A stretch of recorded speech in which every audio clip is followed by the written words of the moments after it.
The moment I realized what I'd done, my blood turned to ice. My trembling fingers hovered above my phone screen, desperately trying to unsend a message that had already delivered. But it was too late. The little blue checkmark beside the ultrasound image mocked me, confirming my worst nightmare. He had seen it. I collapsed onto my tiny apartment's worn couch, the springs digging into my thighs as I struggled to breathe. The air felt thick, stale with the scent of microwave dinners and discount air freshener. Outside, rain pelted against my window, the rhythmic tapping a stark contrast to my racing heart. How could I have been so careless? The ultrasound was meant for my sister, Emma, the only person who knew about my pregnancy. Instead, I had sent it to him. A man whose real name I'd only learned months after our encounter. A man whose presence made rooms fall silent. A man who, according to whispers, made people disappear. Luca Valenti. 3 dots appeared on my screen. He was typing. I wanted to throw my phone across the room, but I couldn't look away. My palms slicked with sweat as I waited. That's my child. 3 simple words. No question mark, no confusion. Just absolute certainty that sent chills down my spine. I hadn't seen him in exactly 12 weeks and 3 days. Not since that night when I'd made the biggest mistake of my life, or perhaps the most inevitable one. Now, looking at those 3 words, I realized my life as I knew it was over. My phone screen lit up again, this time with an incoming call. His name flashed across it, and a photo I'd never taken, one of me leaving my apartment building yesterday, appeared above it. My stomach lurched. He'd been watching me. I let it ring once, twice, 3 times, each chime driving my anxiety higher. On the 4th ring, I answered, but said nothing. The silence stretched between us, heavy with unspoken threats and promises. "Open your door, Ellie." His voice was exactly as I remembered it. Deep, accented, soft in a way that made it all the more terrifying. "What?" I whispered, though I'd heard him perfectly. "I'm outside your door. Open it." The line went dead. My legs felt like lead as I crossed my small living room to the entrance. Through the peephole, I saw him, impeccably dressed in a tailored charcoal suit that probably cost more than my rent for a year. His dark hair was neatly styled, and his face, with those sharp cheekbones and penetrating eyes, was as handsome as it was dangerous. Behind him stood a broad-shouldered man, eyes constantly scanning the hallway. I considered pretending I wasn't home, but the thought vanished as quickly as it came. Luca wasn't a man you ignored. And now he knew about the baby, his baby. With shaking hands, I unlocked the door but kept the chain latched. I opened it just enough to see his face properly. "How did you find me?" My voice came out steadier than I expected. His dark eyes captured mine, and I watched as they moved down to my stomach, hidden beneath my oversized sweater. "I never lost you, Ellie." Something about the way he said my name, like he owned it, like he owned me, sent a conflicting wave of fear and warmth through my body. "What do you want?" I asked, though I already knew the answer. "Let me in. We need to talk." "We have nothing to talk about." His expression didn't change, but something in his eyes hardened. "The child you're carrying says otherwise." I should have slammed the door, called the police, done anything other than what I did next. But logic had abandoned me the moment his name appeared on my screen. I closed the door, unlatched the chain, and let the devil into my home. Luca stepped inside, his presence immediately making my apartment feel smaller, shabbier. His bodyguard remained in the hallway, closing the door behind his boss. The scent of his cologne, expensive, subtle notes of sandalwood and something darker, filled the space between us. I backed away until my legs hit the couch. He didn't sit. Instead, he surveyed my apartment with calculating eyes. I saw it through his gaze, the second-hand furniture, the stack of medical textbooks by my desk. Remnants of a dream now on hold. The single dirty mug in the sink. I felt exposed, vulnerable in a way that had nothing to do with my body. 12 weeks, he finally said, his eyes returning to mine. "You've known about my child for 12 weeks. And you didn't think to tell me?" "I didn't." I swallowed hard. "I didn't think you'd care." A dangerous smile played at his lips. You thought the head of the Valenti family wouldn't care about his heir? The way he said it sent ice down my spine. I'd known who he was, of course. Not at first, but later, after our night together, when I'd stupidly looked him up, curious about the mysterious man who'd approached me at the restaurant where I worked. The articles I found had painted a clear picture of who Luca Valenti was, what the police suspected but could never prove. I was going to take care of it myself, I lied, wrapping my arms around my middle protectively. His eyes flashed dangerously. That was never an option. It's my body. My choice, I countered, a flare of defiance breaking through my fear. He moved then, closing the distance between us in 2 long strides. I flinched, but he didn't touch me.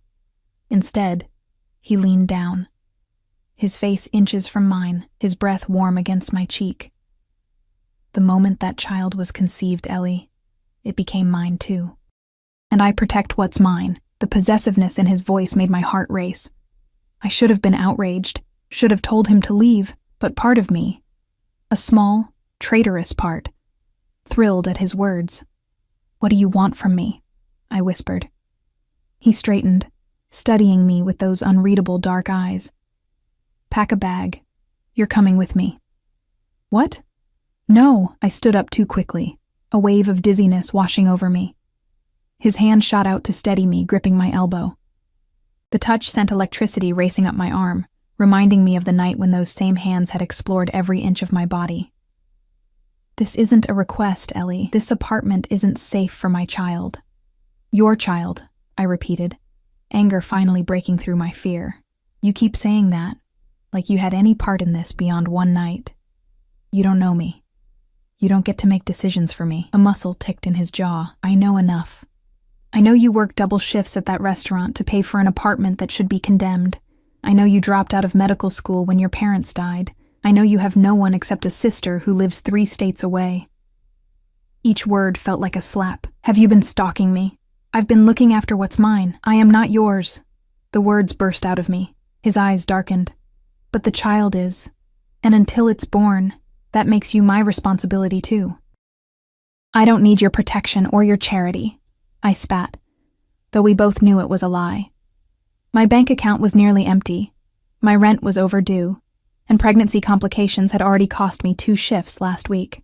"This isn't charity," he said coldly. "This is necessity. The man your ex owes money to is not someone you want to cross paths with."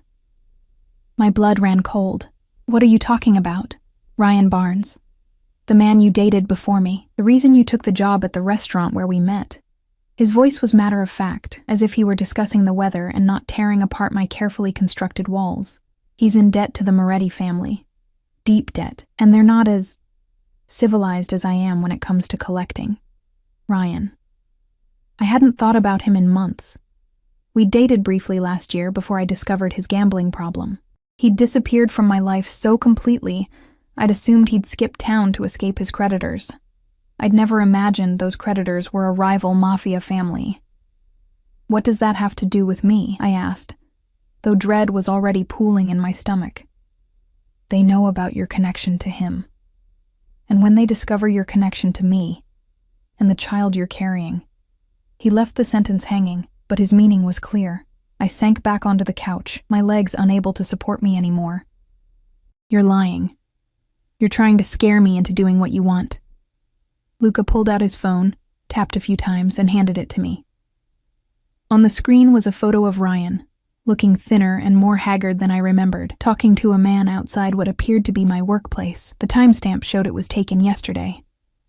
"He's looking for you," Luca said softly, "and he's desperate enough to sell information about my child to save his own skin." I handed the phone back, my hands trembling. "Even if that's true, I can't just leave with you. I don't know you." "You knew me well enough once." Heat rushed to my cheeks at the memory of that night. How his hands had felt on my skin. How his lips had trailed fire down my neck. How I'd surrendered to him completely. One night of weakness after months of loneliness and struggle. "That was different," I whispered. "Was it?" He knelt in front of me, bringing our eyes level. It was an oddly vulnerable position for such a powerful man. "Tell me you felt nothing, Ellie. Tell me you don't remember every moment of that night as clearly as I do." I couldn't lie. Not when he was looking at me like that. It doesn't matter what I felt. It was one night. And now it's a lifetime. His gaze dropped to my stomach again. Our child changes everything. The way he said, our child, sent a confusing mix of emotions through me. Part of me wanted to run as far from this dangerous man as possible. But another part, the part that had been struggling alone for so long, whispered that maybe, just maybe, I didn't have to do this by myself anymore. I can't just disappear, I said, searching for excuses. I have a job, appointments, all taken care of. Of course he'd already arranged it. Men like Luca Valenti didn't ask. They simply made things happen. Your landlord will receive the remainder of your lease payment. Your employer will be informed of your resignation. Your doctor has referred you to a specialist who will see you tomorrow. My mouth fell open. You can't just rearrange my life without my permission. I already have, he replied calmly. The only question is whether you'll come willingly, or if I need to convince you further. There was no threat in his voice, but I didn't miss the steel behind his words. Luca Valenti always got what he wanted. And if I refuse? I challenged, knowing the answer, but needing to hear it. He leaned forward, his face inches from mine. There is no refusing, Ellie. You carry my child. That makes you mine to protect, whether you like it or not. His eyes softened fractionally, but I'd prefer you came willingly. Pack what matters to you. Everything else can be replaced. I stared at him. This man who had turned my world upside down twice now, first with a night I couldn't forget, and now with a future I couldn't escape. Rain continued to lash against my windows, the storm outside matching the turmoil within me. How long? I asked finally. Until it's safe. His non-answer hung between us. And where would we go? My home. You'll have your own space, your own privacy, but you'll be protected. I closed my eyes, considering my options. There were none. Even if I somehow evaded him today, he'd find me. Men like Luca always did, and if what he said about Ryan and the Moretti family was true, I need an hour, I said at last, opening my eyes. He nodded once, satisfaction evident in the slight relaxation of his shoulders. You have 30 minutes. As I stood to pack, his hand caught mine. The touch was gentle but firm, a reminder of the invisible chains now binding us together. Ellie, he said, his voice softer than I'd heard it. I will keep you safe, both of you. That's a promise. In that moment, looking into his dark eyes, I almost believed him. Almost trusted that the devil holding my hand was better than the demons waiting outside. I just didn't know if I'd survive either way. I moved through my apartment like a sleepwalker, gathering pieces of my life into a small suitcase. Clothes, toiletries, my prenatal vitamins, the worn photo of my parents I kept by my bedside. Each item felt like a goodbye. Behind me, I could feel Luca's eyes tracking my movements, watchful and assessing. Is this really necessary? I asked, folding a sweater with trembling hands. Couldn't you just, assign someone to watch my building? No. The single word held no room for negotiation. The Morettis have eyes everywhere, your building, your workplace, probably your doctor's office by now. A chill ran through me at the thought of being watched, tracked like prey. Why would they care so much about me? I'm nobody. Luca moved closer, his presence immediately dominating the small bedroom. You were connected to a man who owes them money. Now you're connected to me and carrying my child. That makes you very valuable in their eyes. As leverage, as a message, as revenge. I swallowed hard, turning away to hide the fear I knew was written across my face. My hand unconsciously went to my stomach, still mostly flat beneath my sweater. The life growing inside me suddenly felt more real, more vulnerable than ever before. You have 5 more minutes, Luca said, checking his watch. An expensive timepiece that probably cost more than my car. I nodded, moving to the bathroom to gather my remaining necessities. When I returned, Luca was standing by my desk, examining the framed photo of Emma and me from her college graduation. Your sister, he stated, not asked. She lives in Chicago. A fresh wave of anxiety washed over me. Leave her out of this. He placed the frame back exactly where he'd found it. I already have security watching her building. She'll be protected. The casual way he said it, as if assigning men to surveil my sister was nothing, a minor detail already handled, reminded me exactly who I was dealing with. This man commanded an empire built on fear and power. And now, through one careless mistake, I was caught in his web. I zipped my suitcase closed with finality. I'm ready. Luca nodded and reached for my bag, his hand brushing mine. Even that brief contact sent an unwelcome warmth through me. I pulled away quickly, wrapping my arms around myself. My car is waiting, he said, either not noticing or choosing to ignore my reaction. He opened the door, and his bodyguard immediately straightened to attention. Another man, one I hadn't seen before, appeared from the stairwell, tall, with vigilant eyes that scanned me briefly before turning to Luca. The perimeter is clear, boss, he said in a low voice. But there was a car circling the block. Black sedan, tinted windows, Moretti's style. Luca's expression hardened. Time to go. He placed his hand on the small of my back, guiding me toward the stairs. The touch was light but insistent, brooking no argument. I glanced back at my apartment door as we descended the stairs, wondering if I would ever return. The thought sent a pang of loss through me that surprised me with its intensity. This tiny, shabby apartment had been my refuge, my only constant during the hardest years of my life. Now I was leaving it behind for... what? The home of a man I barely knew. A man whose world was as dangerous as he was. Outside, rain still poured from a leaden sky, drumming against the sidewalk. A sleek black SUV with dark windows idled at the curb, its engine a low purr against the storm. The bodyguard moved ahead, opening an umbrella and escorting us to the vehicle while his companion scanned the street with predatory focus. The interior of the SUV was all soft leather and subdued luxury. I slid across the seat, and Luca followed, closing the door behind him. The privacy barrier between us and the driver was already raised. As the car pulled away from the curb, I watched my building recede through the rain-streaked window. My throat tightened with unexpected emotion. Where exactly are we going? I finally asked, breaking the heavy silence. My estate, Luca replied. North of the city, it's secure, private. How long do you expect me to stay there? He turned to face me, his dark eyes unreadable. Until the child is born. After that, we'll discuss options. Options, I echoed hollowly. Do I have any now? A faint smile, more predatory than amused, touched his lips. You always have choices, Ellie. They just might not be the ones you want. I turned back to the window, watching the city pass by in a blur of rain and lights. What about my life? My job? My friends? Your job barely covered your rent, he said dismissively. As for friends, he paused, and I knew he was right. I'd isolated myself after my parents died, working double shifts and falling into bed exhausted, barely maintaining connections. You can contact anyone you need to. Tell them you've taken a private nursing position if you like, something that explains your absence. I shook my head, anger flaring through my fear. You've thought of everything, haven't you? It's my job to think of everything, to anticipate threats, eliminate vulnerabilities, and that's what I am. A vulnerability?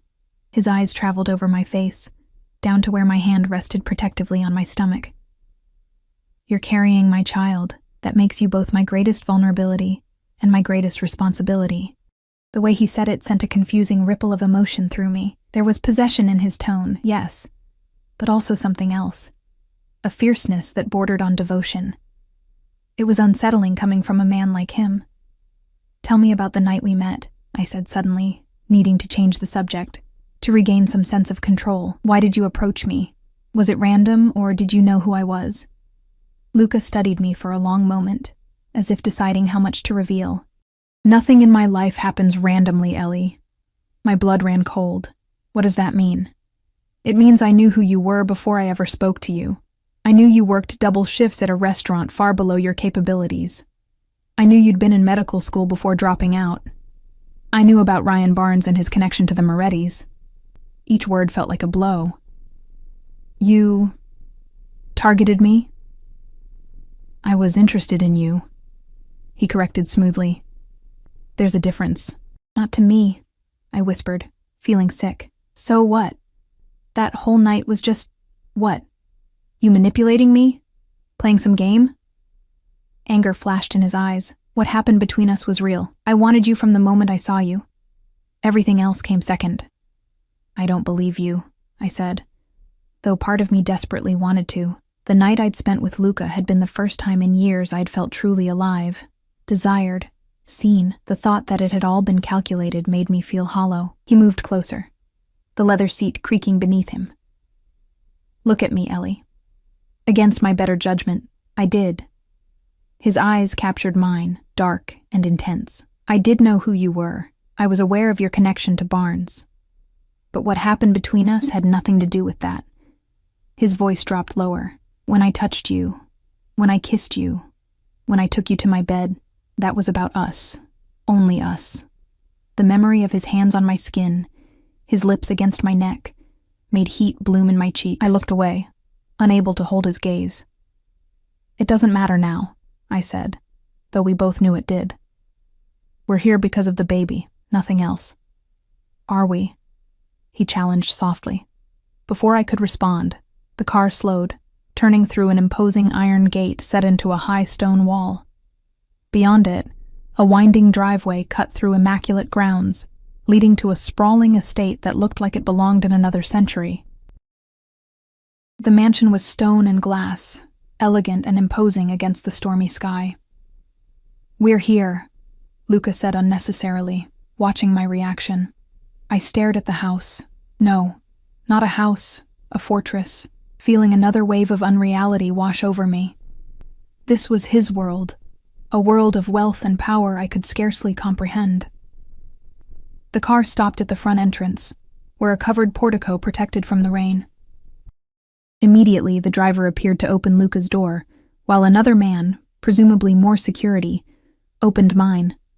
Luca's hand found the small of my back again, as he guided me up the wide stone steps to the massive front door, which opened before we reached it. A middle-aged woman with a kind face but watchful eyes stood in the doorway. Mrs. Russo, Luca greeted her. This is Ellie Parker. She'll be staying with us indefinitely. The woman's eyes traveled to my stomach briefly before returning to my face with a warm smile. Welcome, Miss Parker. I've prepared the East Wing suite for you. Thank you, I murmured, feeling overwhelmed. Mrs. Russo oversees the household, Luca explained. Anything you need, she can provide or arrange. The foyer we stepped into was cavernous, with a sweeping staircase and marble floors that echoed with our footsteps. Art that looked museum-worthy hung on the walls, and a massive crystal chandelier cast rainbows of light across the space. It was beautiful, intimidating, and nothing like anywhere I'd ever lived. I'll show Miss Parker to her rooms, Mrs. Russo offered, but Luca shook his head. I'll take her. Have dinner prepared in my study in 1 hour. We'll eat privately tonight. The woman nodded and disappeared down a hallway, leaving me alone with Luca once more. This way, he said, guiding me up the staircase. Your suite connects to mine, but you'll have complete privacy, your own entrance, sitting room, bedroom, and bath. Connected to yours? I echoed, alarmed. He glanced at me, a hint of that predatory smile returning. For security purposes, the connecting door locks from both sides. We reached the top of the stairs and proceeded down a long corridor lined with more artwork and antique furniture. Finally, Luca stopped at a set of double doors, which he opened to reveal a suite that was larger than my entire apartment. The sitting room was elegant without being ostentatious. Plush cream carpets, a comfortable-looking sofa in soft blue, a marble fireplace with a fire already crackling inside. Beyond, I could see a glimpse of a bedroom with a massive 4-poster bed. Is this adequate? Luca asked, and I detected a rare note of uncertainty in his voice. I nodded, unable to form words. The luxury surrounding me was so far removed from my daily existence that it felt like I'd stepped into another world. Your bathroom is through there, he continued, pointing to a door on the right. The closet has been stocked with some essentials, but we can have anything else you need delivered. Stocked? I found my voice. You already bought me clothes. Mrs. Russo did. I gave her your sizes. At my look of alarm, he added, Your medical records provided the information. Nothing invasive. Nothing invasive. As if kidnapping me from my life, researching my background, and installing me in his home like a prized possession wasn't invasive enough. The connecting door is here, he said, moving to a discreet door built into the far wall. As I said, it locks from both sides. He demonstrated the heavy bolt on my side. My suite is beyond it. If you need me for any reason, at any hour, you only need to knock. The implication in his words made my heart rate accelerate. I moved away from the door, putting distance between us. I'd like to rest now, I said, suddenly desperate to be alone, to process everything that had happened in the last few hours. Luca studied me for a long moment, his expression softening almost imperceptibly. Of course.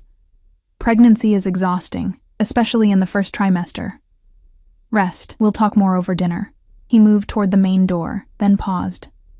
Ellie. I looked up, finding his eyes intent on mine. I know this isn't what you wanted, but I promise you'll be safe here. Both of you. His gaze dropped briefly to my stomach. And in time, I hope you'll come to see that this arrangement benefits us both. With that cryptic statement, he left, closing the door softly behind him. Alone at last, I sank onto the edge of the bed, burying my face in my hands. Tears I'd been holding back all day finally spilled free, hot and desperate. What had I done?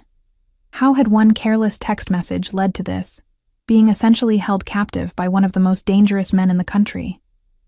A man who had gotten me pregnant in a single night of weakness, a man who claimed to want to protect me but had turned my life upside down without a second thought. I don't know how long I sat there crying, but eventually the tears subsided, leaving me hollow and exhausted.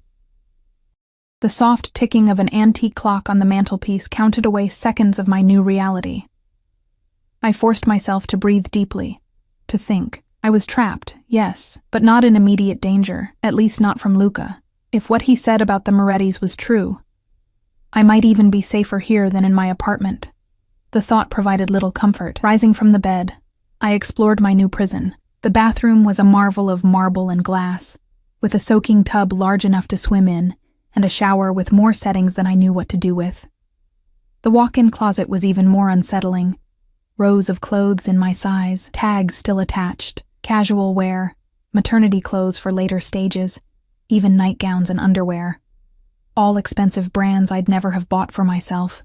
The precision of it all, the way Luca had anticipated and prepared for my arrival, sent another chill through me. How long had he been planning this? Had he just been waiting for an opportunity? An excuse to bring me into his world? I returned to the sitting room and tried the main door. It wasn't locked. That surprised me, though it probably shouldn't have. Where would I go? I had no car, no money, and according to Luca, people looking for me who meant me harm. The open door wasn't freedom. It was the illusion of choice.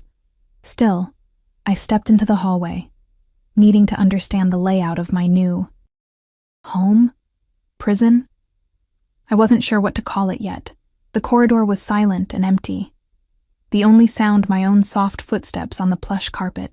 I moved away from where Luca had led me, turning corners and passing closed doors, until I found a window overlooking the grounds. Rain still fell, casting a gray veil over immaculately landscaped gardens, a reflecting pool, and beyond that, dense woods that seemed to encircle the property. In the distance, I could make out what looked like a guardhouse near the gate we'd entered through.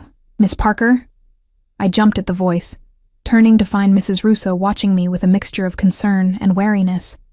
"I'm sorry," I said quickly. "I was just looking around." Her expression softened. "No need to apologize. This is your home now, after all." She gestured down the hallway. "Would you like a proper tour later, after you've rested?" Home. The word felt wrong. Foreign. "Maybe tomorrow," I said. "I'm feeling a bit overwhelmed today."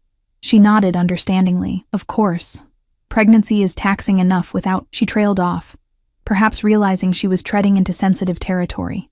"Dinner will be served in Mr. Valenti's study in 30 minutes. Would you like me to show you the way when it's time?" I nodded, relieved not to have to find it myself. "Thank you." Back in my suite, I took a quick shower, needing to wash away the stress of the day. The hot water soothed my tense muscles, but did little for my racing mind. Afterwards, I stood before the closet, facing rows of clothes that belonged to me but weren't mine. Eventually, I selected a simple blue dress, soft and comfortable without being too casual. As I dressed, my hand lingered on my stomach. "I'm sorry," I whispered to the tiny life inside me. "I'm sorry I got us into this mess." A gentle knock at the door announced Mrs. Russo, who led me through the labyrinth of corridors to Luca's study. The room was large but surprisingly cozy, with floor-to-ceiling bookshelves, leather furnishings, and another crackling fire. A small table had been set near the fireplace, intimate and elegant. Luca rose when I entered, his eyes moving over me with quiet appreciation. He'd changed into more casual clothing, dark slacks and a gray cashmere sweater that somehow made him look even more dangerous in its understated elegance. "You look beautiful," he said simply. "The dress isn't mine," I replied, unable to keep the edge from my voice. A faint smile touched his lips. "It is now." Mrs. Russo discreetly left, closing the door behind her. Luca pulled out my chair, and I sat, hyper-aware of his proximity as he moved to his own seat across from me. A bottle of mineral water and wine sat on the table. He poured water for me without asking. "I've arranged for the top prenatal specialist in the state to see you tomorrow," he said, as a young man entered silently with our first course. "Dr. Winters. She's very discreet." I stared down at the delicate soup before me.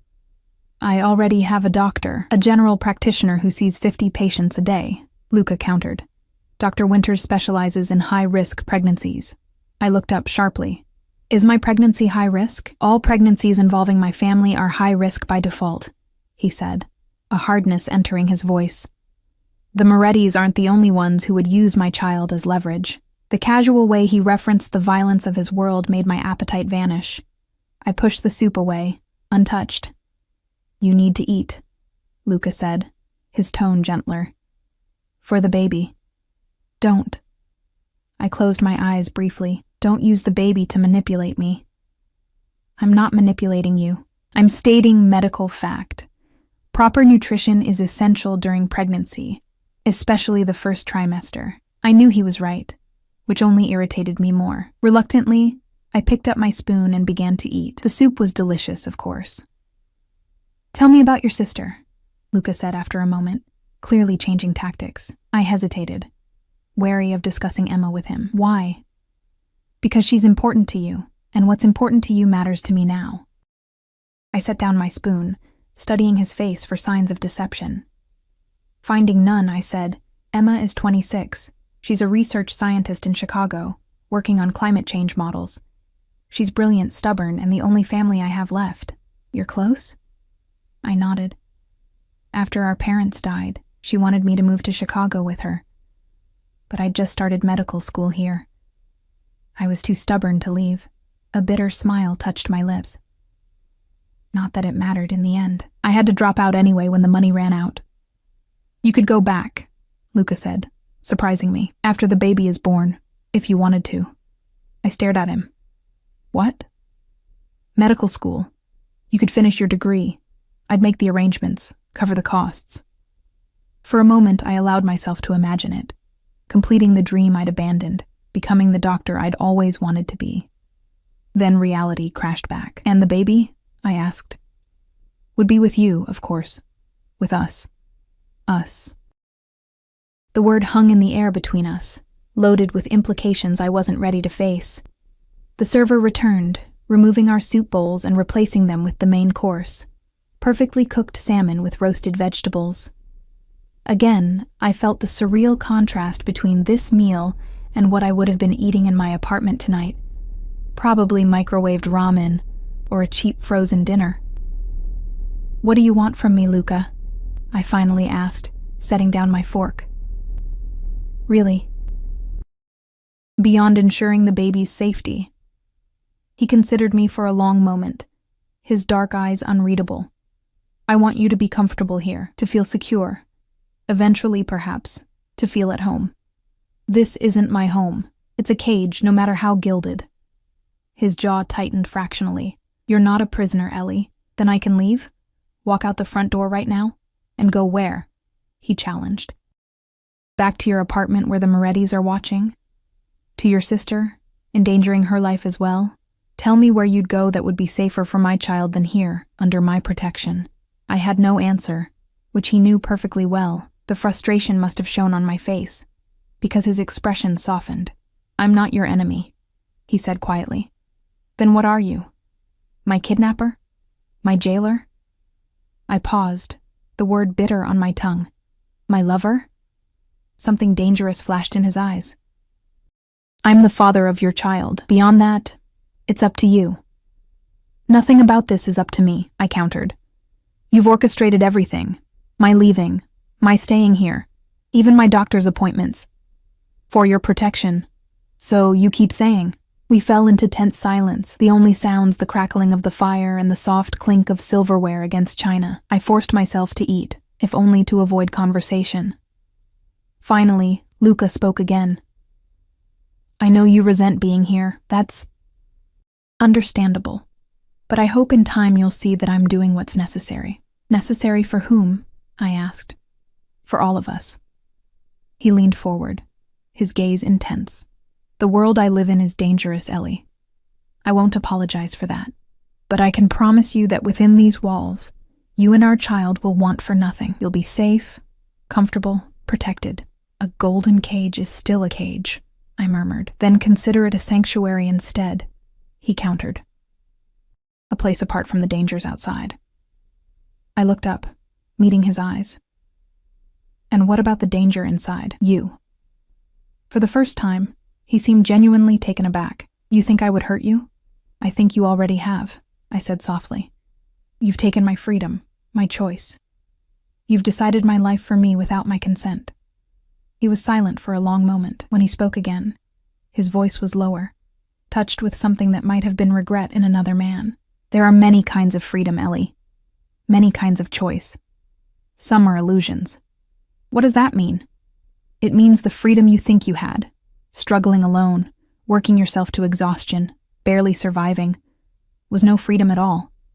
It was just a different kind of cage. His words hit closer to home than I wanted to admit. The past 2 years had been a constant battle to stay afloat, to hold on to the fragments of the life I'd planned before my parents' death shattered everything. There had been little true freedom in it. At least it was my cage, I said. But the argument sounded hollow even to my own ears. Luca didn't press his advantage, which surprised me. Instead, he changed the subject. Tell me about your pregnancy. How have you been feeling? The mundane question after our tense exchange caught me off guard.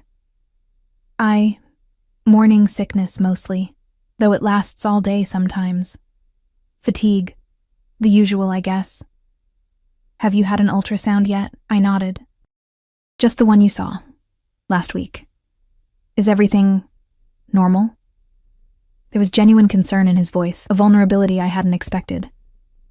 As far as they could tell, it's still early. He nodded, seeming relieved. Dr. Winters will do another tomorrow. More comprehensive. Dessert arrived. Some kind of delicate chocolate confection that under other circumstances would have been irresistible. Now, it just reminded me of the bizarre luxury of my captivity. May I ask you something? I said suddenly. Luca looked up, surprised, of course. That night, when we met, was any of it real? Or was I just a conquest? Part of some game with the Morettis? His expression darkened. I told you in the car. What happened between us had nothing to do with them. But you knew who I was. You'd researched me. He set down his fork, giving me his full attention. Yes. I knew who you were. Ryan Barnes had been in my club the week before, drunk, talking too much about the Moretti debt, and a beautiful ex-girlfriend who worked at Bellini's. It caught my attention. I had you looked into, out of caution. And then you just happened to show up at my restaurant? I went there to assess whether you were a threat or a potential asset, he admitted, his honesty surprising me. But the moment I saw you, he paused, something shifting in his gaze. Plans change, Ellie. What I intended and what happened are very different things. So you're saying what? That you saw me and fell instantly in lust? I couldn't keep the skepticism from my voice. A dangerous smile played at his lips.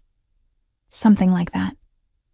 I remembered that night all too well, how he'd appeared at my section, requesting me specifically as his server, how his eyes had followed me throughout the evening, how he'd left an obscene tip and a card with his private number, how I'd stared at that card for 3 days before finally calling him, drawn to him despite knowing better. "I shouldn't have called you," I said, more to myself than to him. "But you did." There was no triumph in his voice, just simple acknowledgement of fact. And here we are. Here we are indeed, sitting in his mansion, carrying his child, my life now irrevocably entangled with his. "It's getting late," I said, suddenly exhausted by the emotional toll of the day. "I'd like to go back to my room," Luca nodded, rising immediately. "I'll walk you." "I can find my way," I said quickly, not wanting to spend another moment in his unsettling presence. He studied me for a beat, then inclined his head. "As you wish. Sleep well, Ellie." I stood, but before I could turn to leave, his hand caught mine. The touch was light, almost gentle, but it sent electricity racing up my arm. An unwelcome reminder of the chemistry that had led to this mess in the first place. "One day," he said softly, "you'll understand that everything I've done has been to protect what's mine, including you."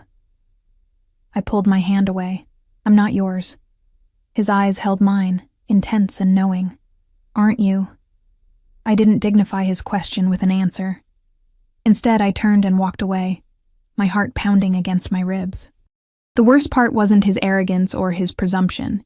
It was the tiny, traitorous part of me that responded to his possessiveness, that thrilled at being claimed by such a powerful man. I hated that part of myself. The mansion was quiet as I made my way back to my suite, guided more by instinct than memory. A few wrong turns later, I found myself in an unfamiliar wing, the decor subtly different, darker woods, more masculine furnishings.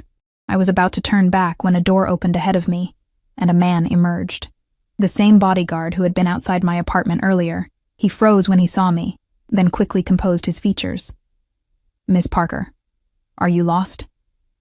"I'm trying to find my way back to my room," I admitted. "You're in the security wing," he explained. "Your suite is on the other side of the house." His expression gave away nothing, but I sensed disapproval. "I'll escort you." "Thank you." I trailed off, realizing I didn't know his name. "Marco," he supplied after a slight hesitation. "Thank you, Marco." We walked in silence, his presence a few steps behind me, both protective and monitoring. When we reached my door, he nodded once and turned to leave. "Wait," I called after him. "How long have you worked for Luca?" Marco's face remained impassive. 10 years, miss." "And in all that time, has he ever brought someone here, like me?" A flicker of something, surprise, perhaps, crossed his features.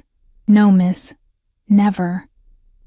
Without another word, he disappeared down the hallway, leaving me with that small, unsettling revelation. I was the first woman Luca had brought to his home. I wasn't sure if that made things better or worse. Inside my suite, I changed into a silk nightgown that had been laid out on the bed, another item I hadn't chosen but now apparently owned. The fabric felt like water against my skin, too sensual for my current circumstances. I wrapped a robe around myself, cinching it tightly at the waist. Sleep evaded me. I lay in the enormous bed, staring at the ceiling, my mind racing through the day's events. Just this morning, I'd been in my own apartment, my own life. Now I was here, a captive in a gilded cage, carrying the child of one of the most dangerous men in the country. A child. The reality of it still seemed surreal. I placed my hand on my stomach, trying to connect with the tiny life growing inside me. What kind of world would this baby be born into? What kind of father would Luca Valenti be? The thought sent a chill through me. When sleep finally came, it was restless and filled with dreams. Luca's hands on my skin, his lips against my neck, his voice whispering possessive words in my ear. I woke with a start at dawn, my body flushed and my heart racing, angry at my subconscious betrayal. A knock at the door startled me further. I wrapped the robe tighter and called. "Yes?" Mrs. Russo's voice came through the door. "Miss Parker? Breakfast is ready whenever you'd like it, and Dr. Winters will be here at 10. "Thank you," I called back. "I'll be down shortly." In the bright light of morning, The suite seemed even more opulent than it had the previous night. The sitting room windows overlooked the gardens, now bathed in autumn sunshine that belied yesterday's storms. The grounds were vast and beautiful, the woods beyond them ablaze with fall colors. I showered and dressed in clothes that weren't mine, trying not to think about how perfectly they fit. A pair of dark jeans and a soft sweater that accommodated my still minimal baby bump comfortably. When I emerged from the bedroom, I was startled to find Luca sitting in one of the armchairs in my sitting room, reading something on his phone. He looked up when I appeared, his dark eyes moving over me appreciatively. "Good morning." "You could have knocked," I said, crossing my arms over my chest. "I did." "You were in the shower." He rose, tucking the phone into his pocket. "I came to escort you to breakfast, and to check how you slept." "Fine," I lied. I wasn't about to tell him about my dreams. He studied me for a moment, as if assessing the truth of my statement, then simply nodded. "The dining room is this way." I followed him through the maze of corridors, noting how staff members we passed lowered their eyes respectfully, some murmuring, "Good morning, Mr. Valenti." No one looked directly at me, but I felt their curiosity like a physical touch. The dining room was grand, but not imposing, with tall windows overlooking a different section of the gardens. A table that could easily seat 20 was set for 2 at one end, the place settings so far apart that conversation would require raising one's voice. Luca noted my hesitation. "Would you prefer the breakfast nook? It's more intimate." The word intimate sent an unwelcome flutter through me. "This is fine." A server appeared immediately with coffee for Luca and herbal tea for me. Another followed with plates of fresh fruit, pastries, and what looked like a perfect omelette. The efficiency was both impressive and unsettling. How did they know exactly when to appear? "Did you sleep well?" Luca asked as we began to eat. "Yes," I lied again. "The room is comfortable." "Good." He took a sip of his coffee, watching me over the rim of his cup. "Dr. Winters will be here at 10. I've had a room prepared as a proper examination space." I paused with my fork halfway to my mouth. "You have a medical room in your house?" "I have everything necessary in my house," he replied simply. "My position makes hospitals complicated." Of course. A man like Luca couldn't risk being vulnerable in a public place. I wondered how many bullets he'd taken over the years, how many wounds had been treated in that room. "After your appointment, I thought you might like a tour of the grounds," he continued. "The gardens are extensive, and there are trails through the woods if you enjoy walking. Am I allowed to walk the grounds alone?" His expression tightened slightly. "The gardens are perfectly safe. The woods—" He hesitated. "I'd prefer if you had an escort in the woods." "One of your men, you mean? Or me?" he said, his voice dropping slightly. I focused on my tea, needing to break the intensity of his gaze. "I'm sure you're too busy for walks in the woods."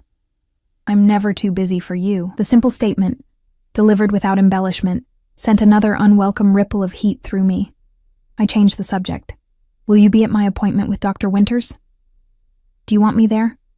The question caught me off guard. Until now, Luca had simply decided things for me. This was the first time he'd asked what I wanted. "No," I said after a moment. "I'd prefer privacy." He nodded, accepting my decision without argument. "As you wish. But I'd like to speak with her afterward, if that's acceptable to you." Again, asking rather than demanding. It was a small thing, but it felt significant. "That's fine," I agreed. We finished breakfast in surprisingly comfortable silence. As we rose to leave, Luca's phone rang. He glanced at it, his expression darkening. "I need to take this," he said. "Mrs. Russo will show you to the medical suite when it's time. I'll try to join you after your appointment." He stepped away to answer the call, his voice immediately shifting to a harder, colder tone than any he'd used with me. It was a stark reminder of who he really was, not just the surprisingly considerate man who asked about my comfort, but a dangerous criminal who commanded fear and respect. I spent the next hour exploring the mansion's first floor, avoiding the areas that seemed more business-oriented. The house was a study in contrasts.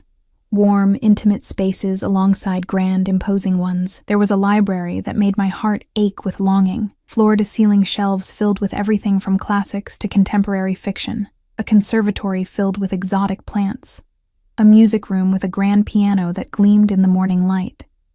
In each room, I noted security cameras discreetly placed in corners or behind decorative elements. The feeling of being watched was constant, though whether for my protection or my containment remained unclear. At precisely 10 o'clock, Mrs. Russo appeared to escort me to my appointment. The medical suite was in a wing I hadn't explored yet, clinical but comfortable, with state-of-the-art equipment that would make any hospital envious. Dr. Winters was an elegant woman in her 50s with a warm smile and sharp eyes. She greeted me with a professionalism that immediately put me at ease. "Miss Parker, it's lovely to meet you. I understand you're around 12 weeks pregnant?" "Yes," I confirmed, grateful for her straightforward manner. 12 weeks and 5 days, according to my last ultrasound," she nodded, gesturing for me to sit on the examination table. "And how have you been feeling? Any concerns?" For the next hour, Dr. Winters conducted the most comprehensive prenatal exam I'd ever experienced. Blood work, urine tests, detailed family history, and finally, an ultrasound that showed our baby in astonishing detail. The tiny form on the screen, with its beating heart and developing limbs, made everything suddenly, painfully real. "Everything looks perfect," she assured me, printing several images of the ultrasound. "Strong heartbeat, excellent development for 12 weeks. You're in good health, and from what I can see, this pregnancy is progressing beautifully." Tears stung my eyes as I stared at the images. My baby. Luca's baby. Our baby. The reality of it crashed over me like a wave. "Would you like a moment alone?" Dr. Winters asked gently, noting my emotional response. I nodded, unable to speak around the lump in my throat. She squeezed my shoulder gently and stepped out, leaving me to process my feelings. I wasn't sure how long I sat there, staring at the ultrasound images, but eventually a soft knock at the door pulled me from my thoughts. I expected Dr. Winters, but instead, Luca stood in the doorway, his expression uncharacteristically uncertain. "May I come in?" he asked. I hesitated, then nodded, wiping away the last of my tears. He crossed to my side, his eyes immediately drawn to the ultrasound images in my hands. "Dr. Winters said everything looks perfect," he said softly. "You've already spoken with her?" He nodded. Briefly. His fingers reached out, hovering over but not touching the image. "May I?" I handed him one of the printouts, watching as his expression transformed. The hardness in his eyes softened, his features relaxed, and for a moment I glimpsed the man beneath the dangerous exterior, a man seeing his child for the first time. "It's so small," he murmured. "About the size of a lime," I said, finding my voice. His eyes met mine, and the vulnerability I saw there caught me off guard. "Thank you." "For what?" "For this." He gestured to the image, then to me. "For carrying my child, for being strong enough to handle all of this." I didn't know how to respond. The sincerity in his voice disarmed me more effectively than any demand or threat could have. "I didn't have much choice," I finally said, but there was less bite in the words than I intended. "We always have choices, Ellie. They're just rarely the ones we want." He handed the image back to me. "Dr. Winters says you should rest today. The tour of the grounds can wait until tomorrow." "I'm fine," I insisted, sliding off the examination table. "I'd like some fresh air, actually." He studied me for a moment, then nodded. "The gardens, then." But just for a little while. The autumn air was crisp and invigorating as we stepped outside. The gardens were even more beautiful up close. Carefully tended beds of late-blooming flowers, ornamental grasses swaying in the breeze, ancient trees beginning to turn gold and crimson. We walked in silence, my arms wrapped around myself against the chill. "Are you cold?" Luca asked, noticing my posture. Before I could answer, he was shrugging out of his jacket, a casual one today, not the tailored suit from yesterday, and draping it over my shoulders. The fabric was warm from his body, enveloping me in his scent. That same sandalwood cologne that had haunted my dreams. "Thank you," I murmured, unable to reject the thoughtful gesture. We continued walking, following a gravel path that wound through sculpted hedges and around a reflecting pool where fallen leaves floated like tiny boats. "What happens after the baby is born?" I finally asked, voicing the question that had been haunting me since yesterday. Luca was quiet for a long moment. "What would you like to happen?" Again, asking instead of telling. It threw me off balance. "I don't know," I admitted. "I haven't thought that far ahead. Everything's happening so fast." "We have time," he said. "Months to figure it out. But you must have a plan. You always do." A faint smile touched his lips. "My plan is to keep you both safe. Beyond that..." He paused. "I want my child in my life, and I want you to be happy, Ellie. Those are my only certainties." The simplicity of his answer surprised me. "Even if being happy means leaving here? Leaving you?" His jaw tightened almost imperceptibly. "If that's what you truly want, we'll find a way to make it work. But I hope by then, you'll have seen that your place is here. With me." His words hung in the air between us. With me. Not just with our child, but with him. The implication was clear. He wanted more than just co-parenting.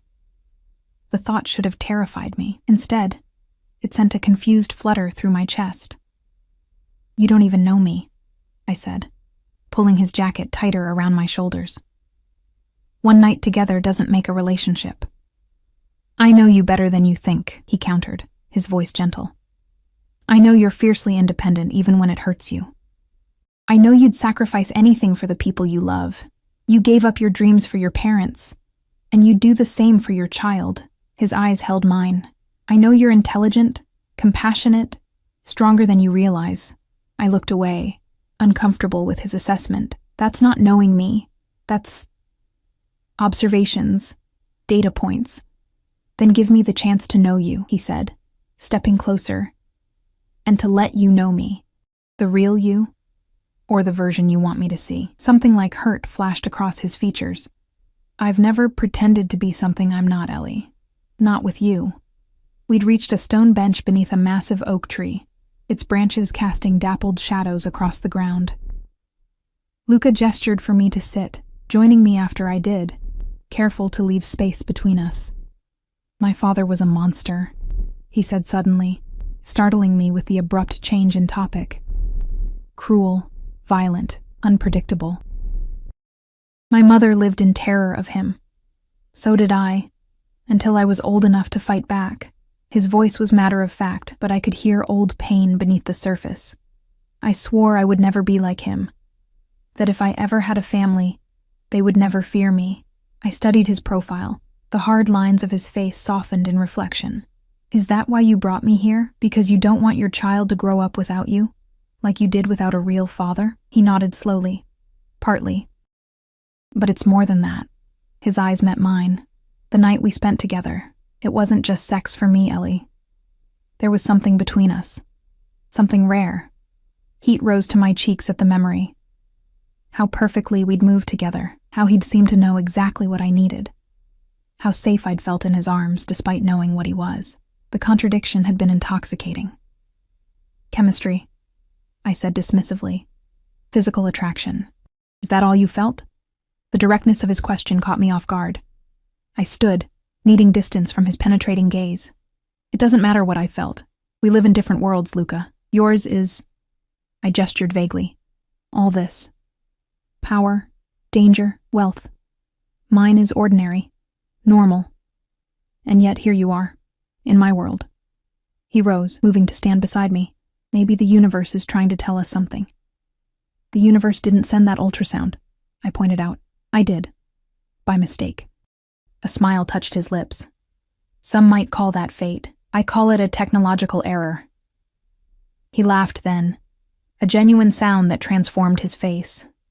For a moment, I caught a glimpse of what he might have been in another life. Just a man, not a mafia boss. The thought made my heart ache with unexpected longing. "We should go back inside," I said, feeling suddenly vulnerable. "It's getting colder." As if on cue, a sleek black car appeared at the far end of the garden, approaching along the driveway. Luca's posture changed immediately, his body tensing as he moved slightly in front of me. "Were you expecting someone?" I asked, alarmed by his reaction. "No." His voice had turned cold, his hand moving to his side where I suspected he carried a weapon. He pulled out his phone, tapped a message, then returned it to his pocket. "Go back to the house, Ellie. Now." "What's happening?" "Just go," he insisted, his eyes never leaving the approaching vehicle. Before I could move, 2 more cars appeared, boxing in the first. Men emerged. Luca's men, I realized by their deferential postures. The tension in Luca's body eased fractionally.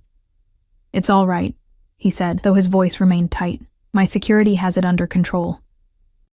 The first car's door opened, and a woman stepped out, elegant, middle-aged, with a regal bearing that commanded attention even from a distance. Luca's entire demeanor changed at the sight of her.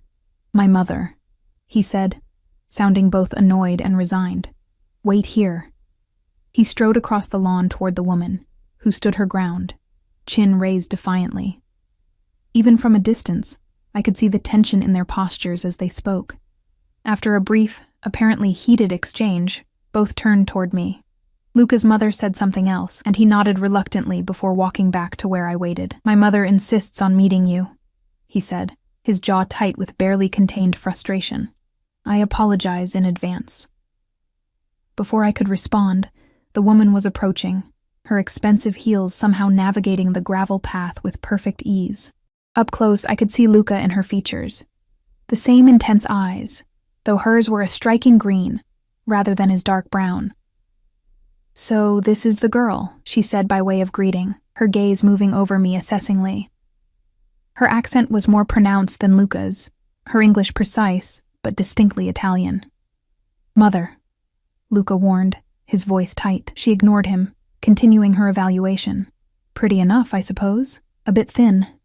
Are you feeding her properly, Luca, Mrs. Valenti?" I said, finding my voice. "It's unexpected to meet you." A smile that didn't quite reach her eyes touched her lips. "Sophia, please. And yes, I imagine it is unexpected. My son doesn't tell me anything these days." She cast Luca a reproachful look. "I had to hear from Gianni that there was a woman living in the house, a pregnant woman."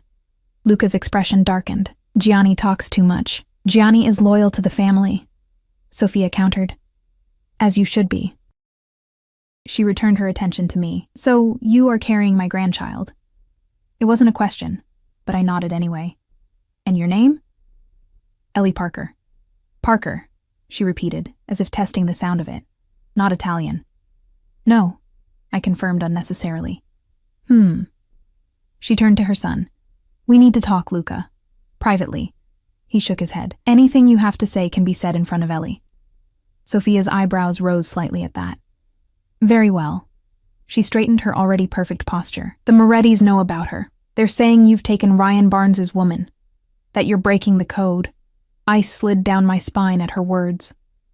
Luca stepped closer to me, his hand finding the small of my back in a gesture that was both protective and possessive. "Ryan Barnes is nothing," he said coldly. "He gambled with the Moretti's money and lost. He has no claim on Ellie. Nevertheless, they're using it to stir up trouble with the other families." Sophia's eyes moved to me again. "They're saying you stole her to spite them."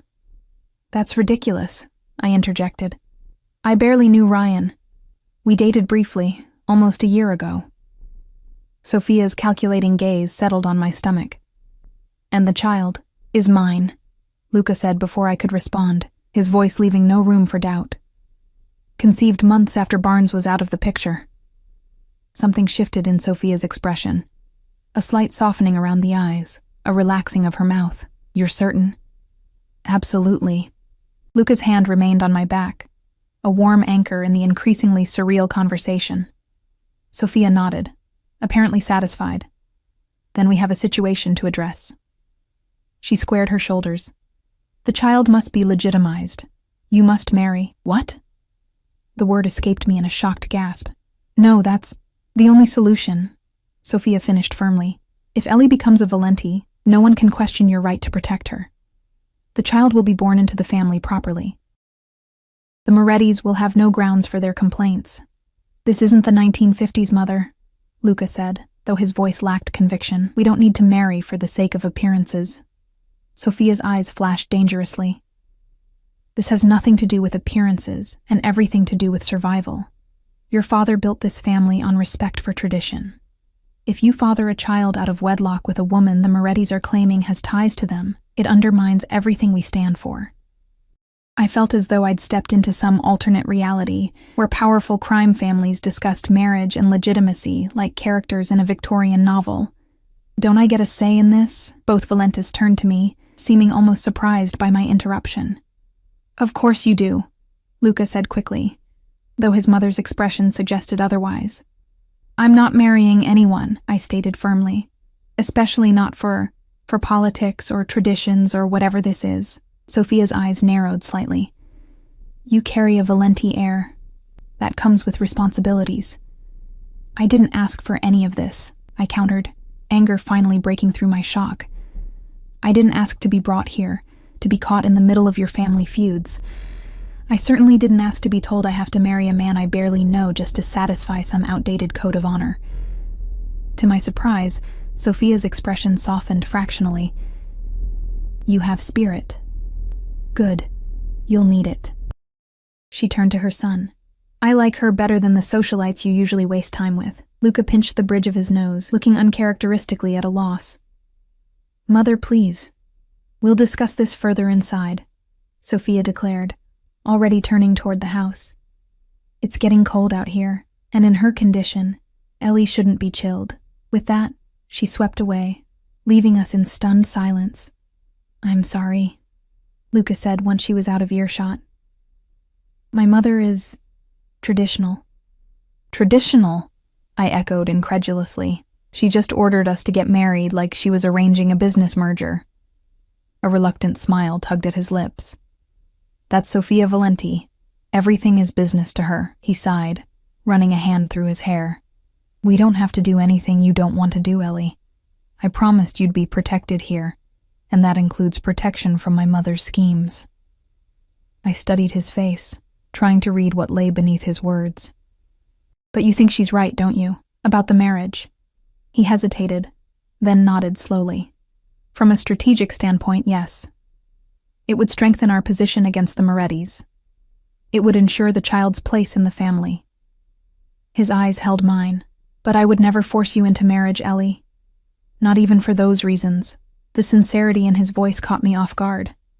Despite everything, I believed him. I need time, Luca. It's too much, too fast. You have all the time you need, he offered his arm. But we should go in. My mother isn't known for her patience.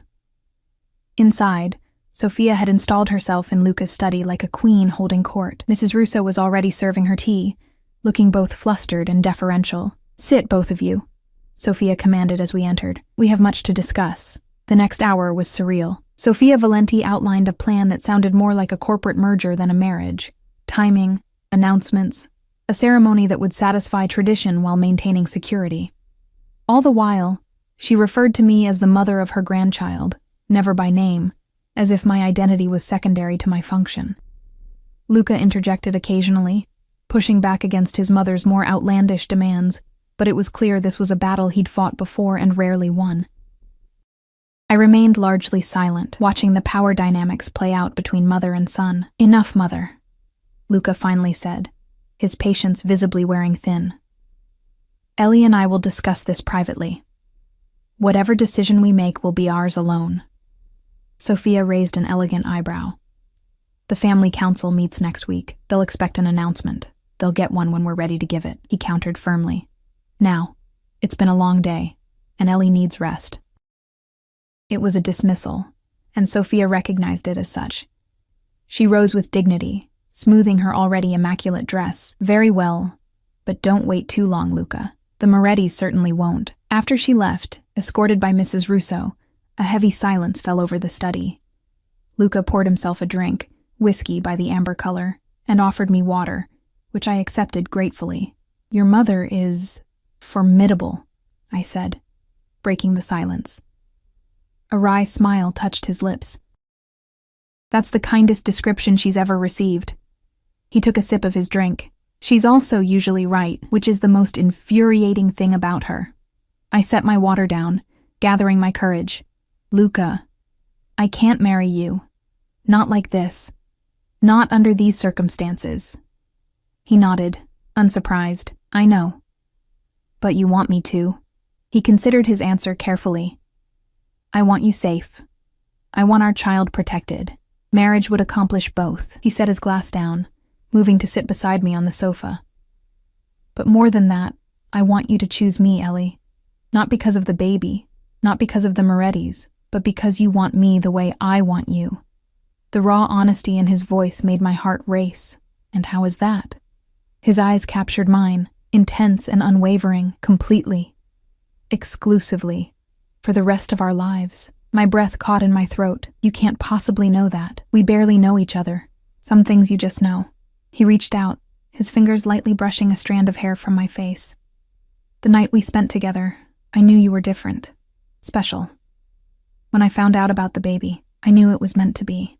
"That's not rational," I whispered. A smile touched his lips. "Love rarely is. Love."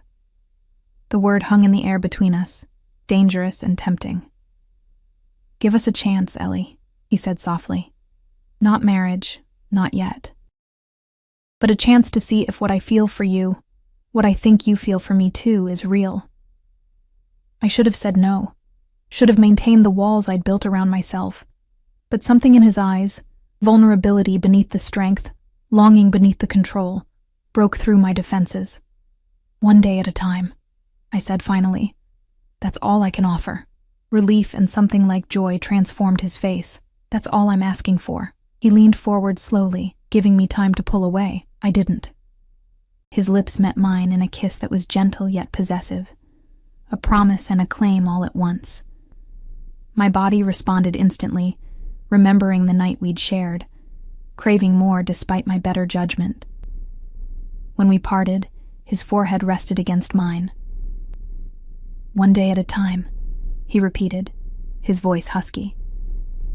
In that moment, with his warmth surrounding me and our child growing between us, I allowed myself to imagine a future I'd never expected, one where this dangerous, complex man became my sanctuary, rather than my cage. It wouldn't be easy. There would be battles ahead, with the Morettis, with his mother, with the expectations of his world. But as Luca's arms encircled me, drawing me against his chest where I could hear the steady beat of his heart, I realized something important. I wasn't alone anymore. For better or worse, Luca Valenti had claimed me as his own. And deep down, in a place I wasn't quite ready to acknowledge, I'd begun to claim him too. "One day at a time," I whispered against his chest, feeling his arms tighten around me in response. It was both a concession and a promise, the beginning of something I couldn't yet name, but could no longer deny. Whatever came next, we would face it together. Mother and father, man and woman, protector and protected, and perhaps someday, husband and wife, not because tradition demanded it, or danger necessitated it, but because our hearts, against all odds and reason, had chosen each other. As the sun set over the estate, casting long shadows across the grounds, I remained in Luca's embrace. No longer his captive, but not quite free either, bound by something stronger than fear, more enduring than obligation. It had begun with a mistaken message, a careless tap on a screen. But perhaps, as Luca had suggested, it wasn't a mistake at all. Perhaps it was exactly what was meant to be.